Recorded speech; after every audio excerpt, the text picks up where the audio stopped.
এই জার্মান ছেলেটিকে প্রথমবারের মতো তার মিলিটারি ইউনিফর্ম দেওয়া হয়, কিন্তু সে দেখতে পায় কলারের কাছে অন্য একজন সেনার নাম লেখা। এটা দেখে সে ইউনিফর্মটি ফেরত দেয়। অফিসার নামের ট্যাগটি ছিঁড়ে ইউনিফর্মটি তাকে আবার দিয়ে দেয়। ছেলেটি হাসি মুখে সেটা পরে নেয়। আসলে এই ইউনিফর্মগুলো মৃত সেনাদের শরীর থেকে খুলে নেওয়া হতো।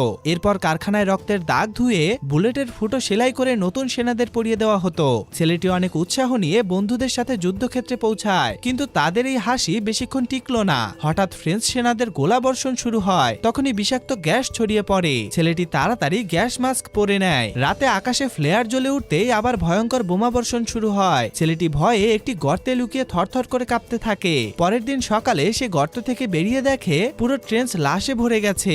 সে মৃত সেনাদের গলা থেকে ডগ ট্যাগগুলো সংগ্রহ করতে শুরু করে। তখনই সে বুঝতে পারে তার গায়ের ইউনিফর্মটি আগে কোথা থেকে এসেছিল। 3 বছর পর ছেলেটি একটি অভিজ্ঞ সেনায় পরিণত হয়। কিছুদিন পর ফ্রেঞ্চদের একটি ট্রেঞ্চ দখল করার পর সে তাদের ফেলে দেওয়া খাবার খেতে শুরু করে, কিন্তু তখনই একটি বিশাল লোহার ট্যাঙ্ক তাদের দিকে ধেয়ে আসে। তাদের বন্দুকের গুলি সেই ট্যাঙ্কের কিছুই করতে পারলো না। ট্যাঙ্কটি সরাসরি তাদের ট্রেঞ্চের উপর দিয়ে সব গুড়িয়ে দিয়ে সামনে এগিয়ে যায়, আর শেষ পর্যন্ত সে আর বাড়ি ফিরতে পারে না। সেখানেই সে কাদার মধ্যে পড়ে থাকে, আর দেখা যায় আরেকজন সেনা এসে ঠিক একইভাবে তার গলা থেকে ডগ ট্যাগটি কেটে নেয়।